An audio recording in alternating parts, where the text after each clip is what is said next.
Important phrasal verb में आज हमारी जितनी भी फ्रेजल वर्ब्स होने वाली हैं वो पुल से ही रिगार्डिंग होने वाली है। हमारी पहली फ्रेजल वर्ब है आज की, that is pull in and it has 4 meanings. पहला मीनिंग होता है पुल इन का अराइविंग एट अ डेस्टिनेशन, आप किसी जगह पे आए हो, डेस्टिनेशन और किसी प्लेस पे आप आए हो, दैट इज़ पुल इन। दूसरा मीनिंग होता है किसी को अरेस्ट किया है। तीसरा मीनिंग अट्रैक्ट किया है। चौथा मीनिंग होता है एक्यूमुलेट किया किसी चीज़ को, गैदरिंग्स कह सकते हैं, मीटिंग्स कर रहे हैं हम। ठीक है, हमारा नेक्स्ट फ्रेजल वर्ब है आज का, that is pull off, successful हो जाना, सक्सीड हो जाना। हमारा नेक्स्ट फ्रेजल वर्ब है पुल फॉर, सपोर्ट कर रहे हैं आप किसी को, किसी इंसान को, किसी चीज़ को, ताकि उसका भला हो जाए।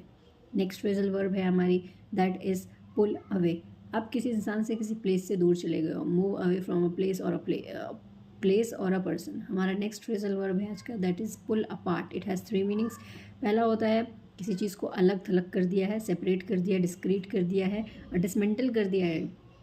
दूसरा मीनिंग होता है बेसिकली लड़ाई को रोक दिया है। अब वो इंसानों की भी हो सकती है, वो जानवरों की भी हो सकती है, स्टॉप फाइटिंग, है ना, किया है। और तीसरा मीनिंग होता है सीवियरली क्रिटिसाइज कर रहे हैं। हमारी नेक्स्ट फ्रेजल वर्ब है पुल इट डाउन, ध्वस्त कर दिया पूरी तरीके से। पहला मीनिंग तो ये होता है, यानी कि डिमोलिश कर दिया, स्पेशली किसी बिल्डिंग को। और दूसरा मीनिंग होता है कि आपने कोई स्पेसिफिक मनी को अर्न किया है। हमारा नेक्स्ट फ्रेजल वर्ब है आज का, that is pull ahead. Pull ahead का मतलब होता है बेसिकली, अहेड आ रहा है, अहेड का मतलब क्या होता है, आगे आना। तो पुल अहेड का मतलब होता है कि आप किसी रेस में, किसी कंपटीशन में या किसी पोजीशन में सामने से लीड कर रहे हो, एकदम आप बहुत टॉप पे निकल गए हो, आगे निकल गए हो एकदम ही।